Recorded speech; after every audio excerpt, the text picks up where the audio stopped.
Hubungan pertemanan kapan saja bisa diakhiri, tetapi mengakhiri hubungan rasa bukan hal yang sederhana, bahkan dapat saja menjadi mustahil. Maka daripada itu, wahai kekasihku, sebaiknya engkau harus sudah mulai belajar untuk membiasakan diri berbuat baik tanpa harus ada yang mendorong atau yang memberikan motivasi.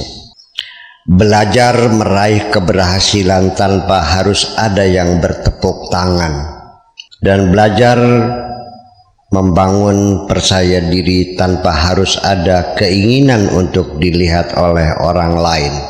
Begitu pula di sisi yang lain, wahai kekasihku,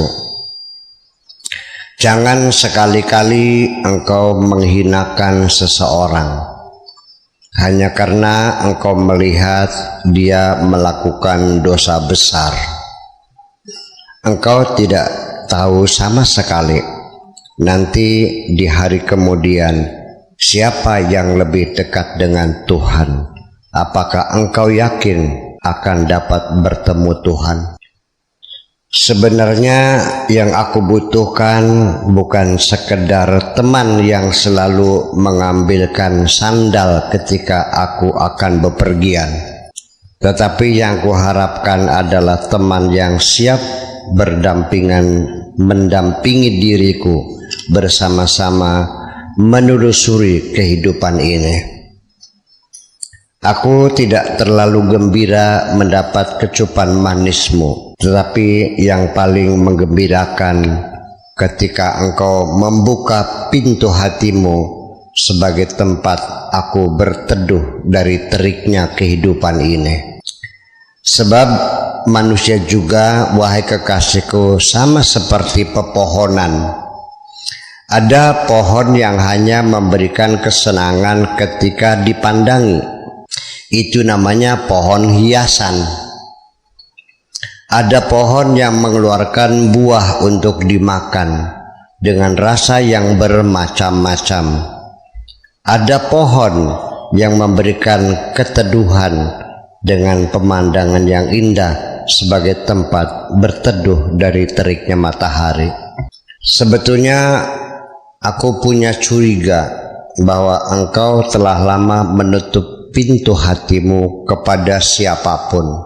Bukan karena ada pengkhianatan atau karena kesalahan-kesalahan, melainkan mungkin engkau lakukan hal itu karena keyakinanmu bahwa pintu itu tidak memberikan akses ke arah manapun juga. Seringkali engkau bergumam dan aku sendiri mendengarkan, namaku sudah dihapus zaman. Hatiku sudah dihancurkan angan-angan. Hidupku bukan milik siapapun. Mataku sudah lama tidak dapat terpejam dan mulutku sudah lama tidak mampu menyapa siapapun. Sejak itu, wahai kekasihku, aku sangat berhati-hati ketika bercakap bersamamu. Aku khawatir gara-gara kalimat yang meluncur dari mulutku ini akan lebih menambah sakitnya hatimu. Sebetulnya ketika aku menyapamu adalah sekedar ingin meringankan penderitaanmu. Aku sangat mengerti, wahai kekasihku, hati manusia itu bermacam-macam. Ada hati yang tidak minta untuk dicintai oleh siapapun. Tetapi yang sangat diharapkan ialah ada orang yang mau memberikan perhatian dan mau memahami apa yang sedang dirasakan. Wahai kekasihku, mungkin engkau melihat ada sahabatmu yang hanya berpura-pura saja.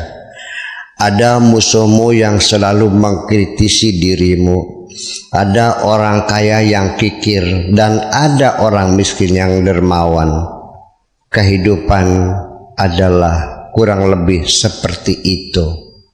Sehingga selanjutnya engkau tidak perlu terkaget-kaget. Kerinduan itu, wahai kekasihku, tidak selalu muncul ketika aku berjauhan dengan orang yang aku cintai. Tetapi sebab yang paling utama adalah karena orang yang aku cintai itu sudah menjadi tanah airku. Sampai sekarang setelah aku banyak meraih keberhasilan, tetap saja aku tidak pernah melupakan dorongan spirit dari seorang perempuan yang cantik jelita yang membuat aku tidak pernah berputus asa.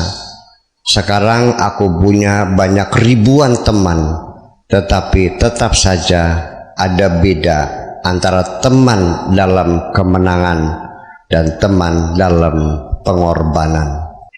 Aku mohon, wahai kekasihku, jangan engkau tutup pintu hatimu sangat rapat. Bukalah sedikit saja sehingga engkau dapat mengintip kehidupan ini. Hidup sebagai suatu realita yang harus diterima apa adanya, bukan dengan hayalan, dengan angan-angan. Inilah kehidupan yang nyata. Betapa seorang ibu dapat merawat 10 anak-anaknya sendirian, tetapi pada gilirannya ketika ibu itu sudah tua, 10 anak tidak mampu merawat seorang ibu. Ini adalah kenyataan. Semua orang minta ampunan kepada Tuhan supaya dosa-dosanya yang setinggi gunung diampuni semua.